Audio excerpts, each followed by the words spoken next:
ये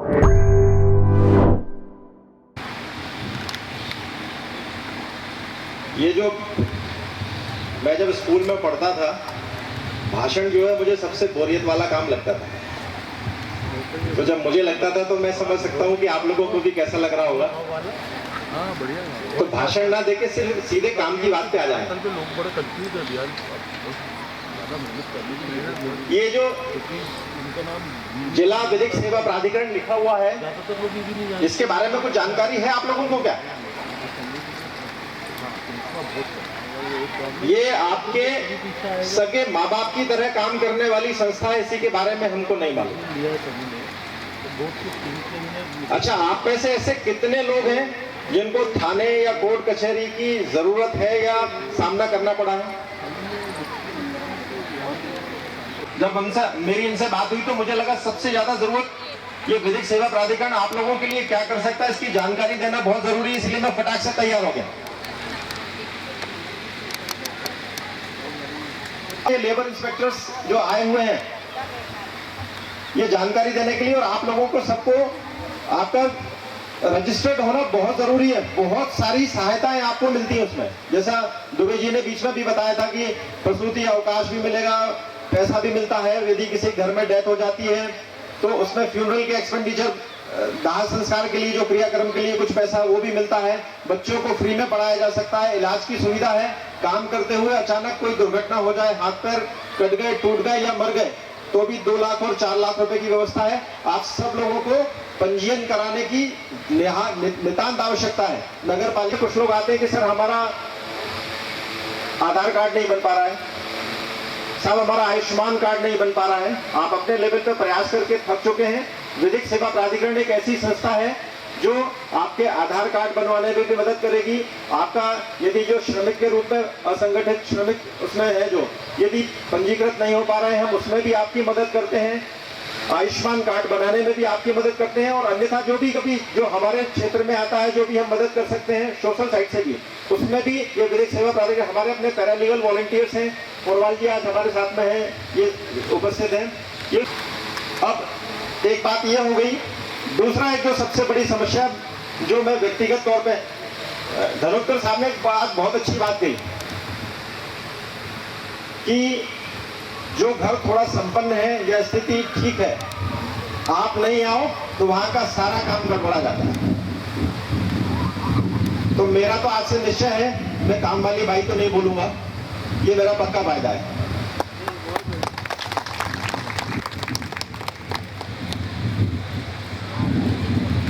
और मेरे संपर्क में जितने लोग हैं, मैं उन सबको भी इस बात के लिए इंस्पायर करूंगा कि आज से काम वाली बाई नहीं, जो एक लाइफलाइन शब्द के जीवन धारा, आप लोग यदि नहीं आओ, जिनके घर में भी काम होते हैं, चाहे वो खाना बनाने का काम हो या बर्तन मांजने का काम हो या झाड़ू पोछे का काम हो या कपड़े की, तो जो धनोत्कर साहब ने कहा मैं इससे पूरी तरह सहमत हूं। आप लोग जो हो वो जीवन धारा हो, और मैं प्रयास करूंगा कि मेरे सब साथियों तक ये मैसेज कन्वे हो। और ये जो काम वाली बाई बोला जाता है, ये बोलना बंद करके सम्मान पूर्वक बोला जाए। हालांकि मेरे घर में मेट आते हैं, उनको मेरे तो बच्चे जो है भैया या दीदी, जो महिला आती है तो उनको दीदी बोलते हैं, जो मेल मेंबर से यदि काम करने वाले आते हैं तो उनको भैया ही करके बात करते हैं। ये शुरू से मैंने देखा है, मगर मैं भी अपने आप में सुधार करूंगा, ये पक्की बात।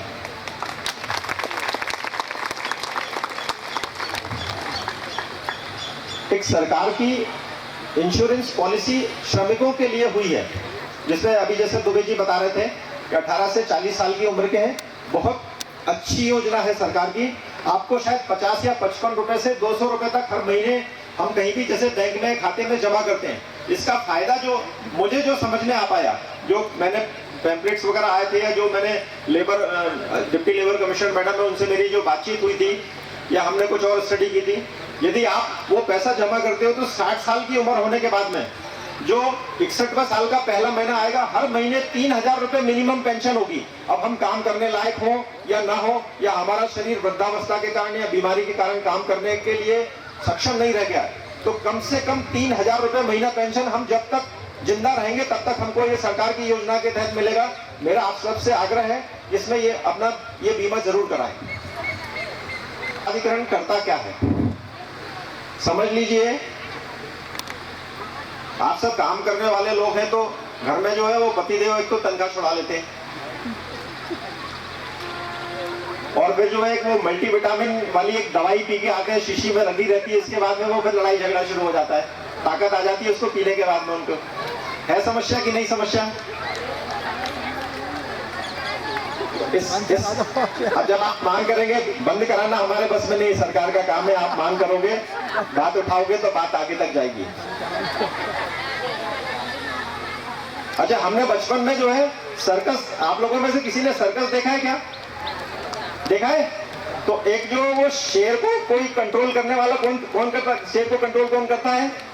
एक महिला जो है वो हंटर लेके आती है और कंट्रोल करती है क्या? आदमी कंट्रोल नहीं हो पा रहा तो इसको हम क्या बोलेंगे फिर? तो कुछ हमको टैक्ट लगाना पड़ेंगे, कुछ पैच लगाना पड़ेंगे। से जल्दी उठ के काम धंधे के लिए जाते हैं, महीने भर काम करते हैं, और जो कुछ पगार मिलती है वो हमारे घर के, चाहे वो लड़का हो या पति हो, चुरा लेते हैं और शराब पी के फिर लड़ाई झगड़ा करते हैं। ये घरेलू हिंसा की श्रेणी में आता है ये कृत्य।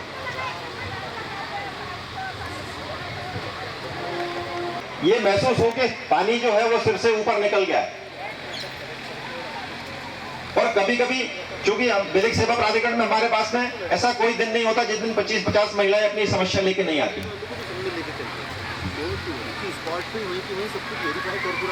अच्छा, जब कोर्ट में आपको मामला लगाना हो पतिदेव के खिलाफ या लड़के के खिलाफ, तो सबसे पहले दिमाग में क्या विचार आ रहा है? ये कोर्ट का, कचहरी का वकील साहब की फीस कैसे उठाएंगे? आता है मन में विचार? या थाने में कभी थाने से कोई सिपाही आता है कि तुम्हारे खिलाफ रिपोर्ट हुई, चलो थाने में बुलाया है, तो ब्लड प्रेशर बढ़ने लगता है क्या? और मन में क्या विचार आता है? अब पकड़ लिया, वकील साहब का खर्चा, यहाँ तो 2 टाइम का खाना किसी तरह बड़ी मुश्किल से हो पाता है, घर किसी तरह चल रहा है, अब वो कहाँ पैसे कहाँ खिलाना पड़ेगा, वकील साहब को लगाना पड़ेगा, अदालत से जमानत होगी नहीं होगी, ये पैसा कहाँ से लाए? आता है मन में सवाल कि नहीं आता? नहीं आता, मुझे ऐसा लग रहा है।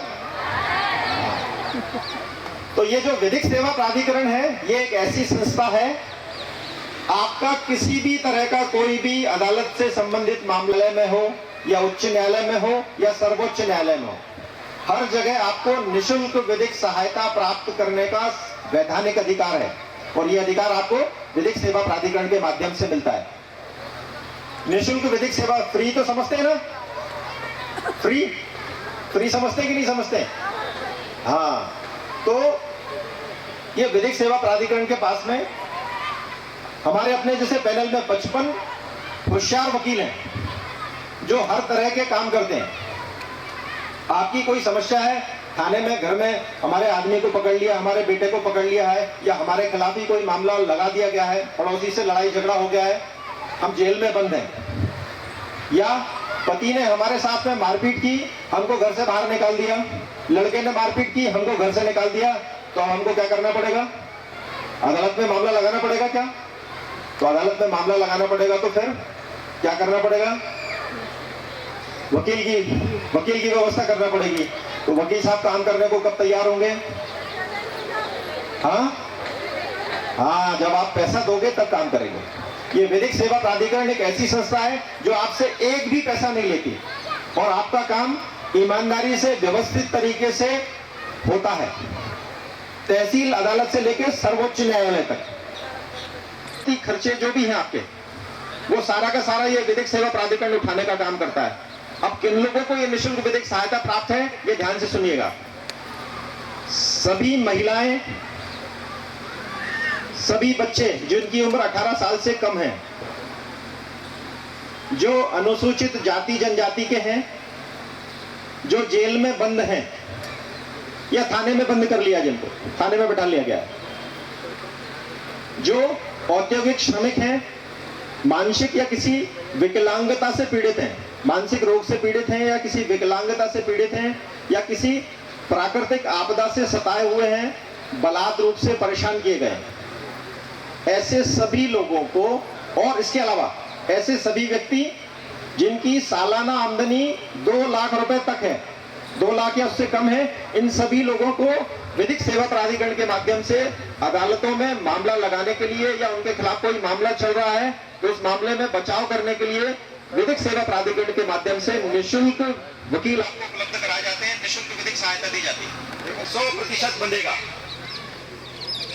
ठीक है, तो क्या करना है, इस कान से सुन के सब फ्री रहे सारा शादी में। आजू बाजू में भी जो नहीं आई ये बहनें उनको भी बताना है, अरे जिससे हम भी उनको फायदा कराएं। हो सके।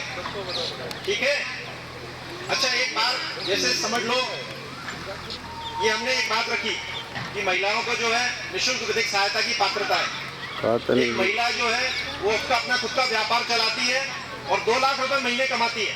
हाँ, सुनो तो उसका अपने पति से झगड़ा हो गया, तो उसके पति ने कहा कि आज से तू मेरे साथ नहीं, निकल मेरे घर सरकारी से। काम है। तो क्या इस महिला को निःशुल्क विधिक सहायता की पात्रता होगी जो 2 लाख रुपए महीने कमाती है? हाँ, अरे होगी। आपका महिला होना ही आपको, चाहे आप रोडपति हो या करोड़पति हो, आपको निःशुल्क विधिक सहायता प्राप्त करने का संवैधानिक अधिकार है। सुप्रीम कोर्ट ने कहा है। कहने की तुम बात करेंगे तो नाइट में बात ना तो क्या करना है हमको, इस बात को दिमाग में भी रखना है और अड़ोस पड़ोस में हमारे रिश्तेदार परिचित हैं उन सबको भी बताने की जरूरत है। जो भी ऐसे तकलीफ में है उनको लेके आने की जरूरत है। अब अगला सवाल होगा कि ये विधिक सेवा प्राधिकरण का ऑफिस है कहाँ पे? तो जिला न्यायालय देखा क्या, कोठारी मार्केट के सामने जो, बस वहीं पे, वहाँ पे आप कोई जो अंदर जैसे आओगे किसी से भी पूछ लो विधिक सेवा प्राधिकरण का ऑफिस कहाँ है। सब मोबाइल आजकल सब रखते हैं, फोटो खींच के रख लो और उसको, ये पक्का दोस्त है आपका मरते दम तक विधिक सेवा प्राधिकरण। तो जिला न्यायालय में court room number 28/1, court number 28/1 में हम बैठते हैं। हमारे ये जिला विधिक सहायता अधिकारी हैं, 1 बजे से खड़े हो जाते हैं। यदि मैं नहीं मिलता हूँ, कभी ऐसे साक्षरता के कार्यक्रम में हमारा जाना होता है, तो या तो मैं मिलूंगा या ये मिलेंगे, या हमारे जो 55 लोग हमने आप जैसे महिलाओं और जरूरतमंद लोगों के लिए, पीड़ित लोगों के लिए रखे हैं, वो ऑफिस में बैठे मिलते हैं हमको समय समय पर। तो जिसकी जहाँ जैसी जरूरत होती है वो उस क्षेत्र का वकील उनको दिया जाता है। तो कहाँ पे जिला विधिक सेवा प्राधिकरण का कार्यालय? अपराध हुआ है या जिनके घर का कोई सदस्य मर गया है या किसी को चाकू मार के या हाथ पैर तोड़ के जिंदा लाश बना दिया गया, ऐसे 38 लाख रुपए मुआवजा भी हम, और घर जो है आर्थिक संकट में आ गया। अच्छा एक सवाल और होता है, मान लो घर का कमाने वाला नहीं है लेकिन घर का जो लड़का था पढ़ाई करता था और हमको उम्मीद थी कि इंजीनियर बन के हमारे घर को पालेगा, पोसेगा, बड़ा करेगा, अच्छा करेगा। सब व्यक्ति जी मरा है तो 4 लाख रुपए, और यदि नहीं कमाने वाला बच्चा है तो 2 लाख रुपए।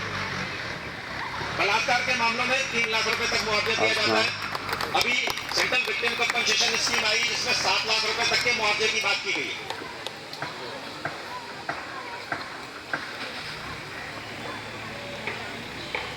तो यदि आपको ऐसे कोई,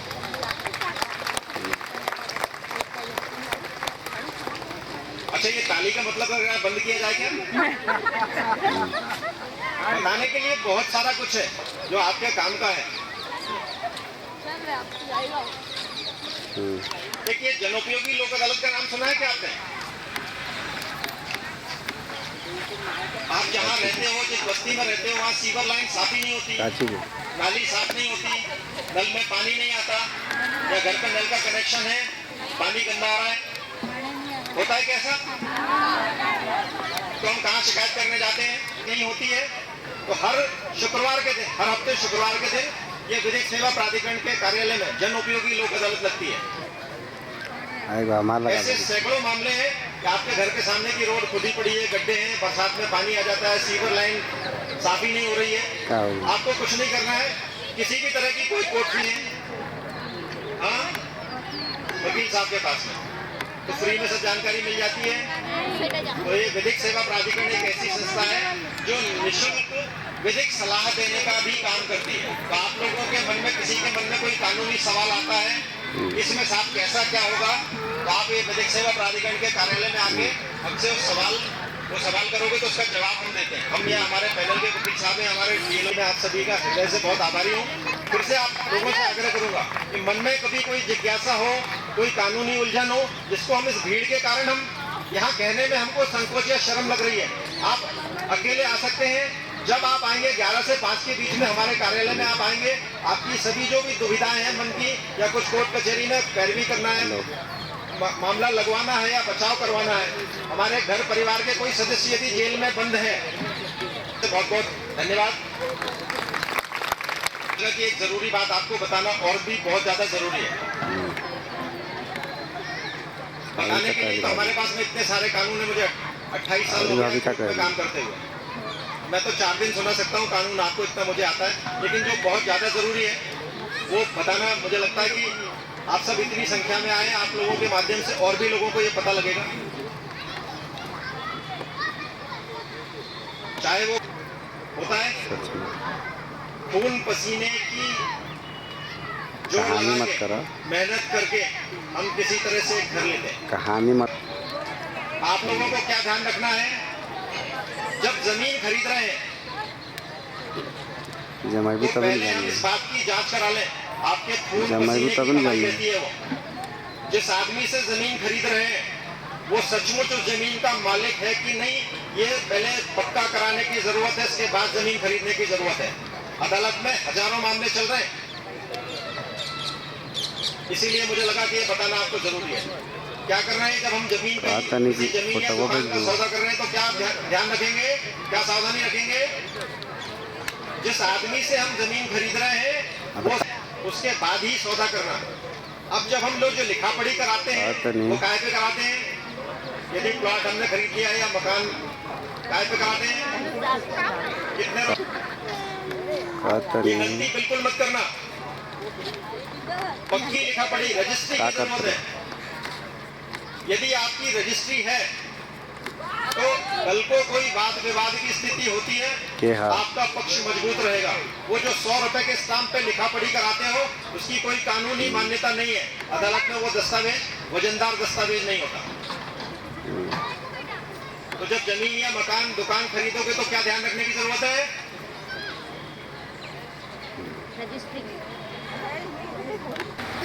बड़ा अच्छा लग रहा है कि आप सब लोग यहाँ पे आए हैं और डोमेस्टिक वर्कर एसोसिएशन इसके तरह एक ऐसा उद्बोधन सुन रहे हैं जिसके अंदर आपको बहुत सारे फायदे की योजनाएं ये बताई जा रही है और बहुत आप क्या कर सकते हैं, आप लोगों ने क्या किया है, कैसे किया है, उस सब का इंट्रोडक्शन और उसका परिप्रेक्ष्य दिखाया जा रहा है। पर मैं तो ये मानता हूँ कि आप नहीं हो तो ये घर ही नहीं होंगे।